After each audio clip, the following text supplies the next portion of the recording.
Hi అండి, ఈరోజు recipe వచ్చేసి డాబా స్టైల్లో సోయాబీన్ కర్రీ. ఈజీగా ఎలా చేయాలో చూపిస్తాను. అండ్ చాలా టేస్టీగా ఉంటుందన్నమాట. చాలా క్విక్గా చేసుకునే రెసిపీ. ఈ సోయాబీన్ కర్రీ రైస్ ఆర్ చపాతీతో తింటే చాలా బాగుంటుంది. అండ్ నాన్ వెజ్ తినని వాళ్ళకైతే ది బెస్ట్ రెసిపీ అని చెప్పొచ్చు. సో డెఫినెట్గా మీరు కూడా ఇంట్లో ట్రై చేయండి. డాబా స్టైల్లో సోయాబీన్ కర్రీ ఎలా చేయాలో ప్రాసెస్ ఏంటో చూసిద్దామా ఇప్పుడు.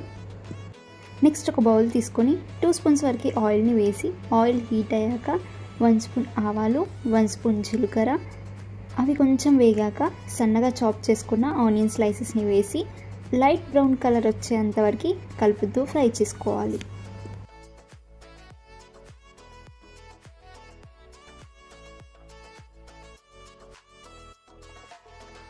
నెక్స్ట్ ఇందులోకి ఒక 1/2 స్పూన్ పసుపు వేసి మొత్తం మిక్స్ చేయండి.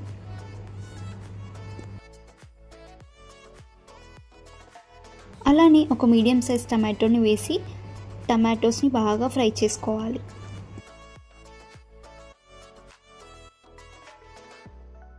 నెక్స్ట్ ఇందులోకి ఇంత సైజ్ దాల్చిన చెక్క, 2 లవంగం, 2 యాలకులు, ఒక బే లీఫ్ వేస్తున్నాను.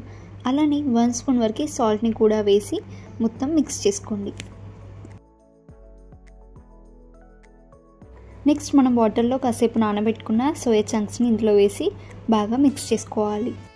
ఆయిల్లో ఈ సోయా చంక్స్ని ఒక 5 to 10 మినిట్స్ వరకు ఫ్రై చేసుకోవాలి. మంచి టేస్టీగా ఉంటాయి. నెక్స్ట్ ఇందులోకి 2 స్పూన్స్ వరకు కారంని వేస్తున్నాను. స్పైసీ తినేవారైతే కాస్త ఎక్కువైనా వేసుకోవచ్చు. మొత్తం అంతా కలిసేలాగా మిక్స్ చేసి ఒక 2 మినిట్స్ అలా ఉడికించండి.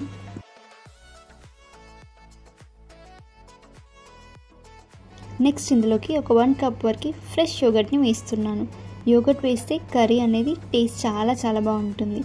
ఉంటే వేసుకోండి, లేదా స్కిప్ చేసినా పర్లేదు. అంతా ఒకసారి మిక్స్ చేసుకొని కాసేపు ఉడికించాలి.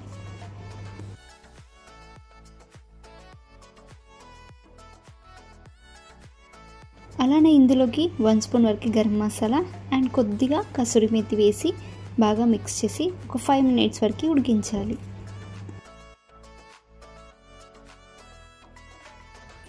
ఫైనల్గా కొత్తిమీర వేసి ఆఫ్ చేసుకోవడమే. అంతే, చాలా ఈజీ అండ్ సింపుల్ వేలో ఎమ్మీగా డాబా స్టైల్లో సోయాబీన్ కర్రీ రెడీ. చాలా బాగుంటుంది. చపాతీ ఆ రైస్లోకి ఇంకా బాగుంటుంది. సో మరి లేట్ చేయకుండా మీరు కూడా ఇంట్లో ట్రై చేయండి. మీకు ఈ రెసిపీ నచ్చితే లైక్ చేసి, అలానే మన ఛానల్ని ఫస్ట్ టైం కనుక ఎవరైనా చూసినట్టయితే ప్లీజ్ సబ్స్క్రైబ్ చేసి సపోర్ట్ చేయండి. Thank you for watching.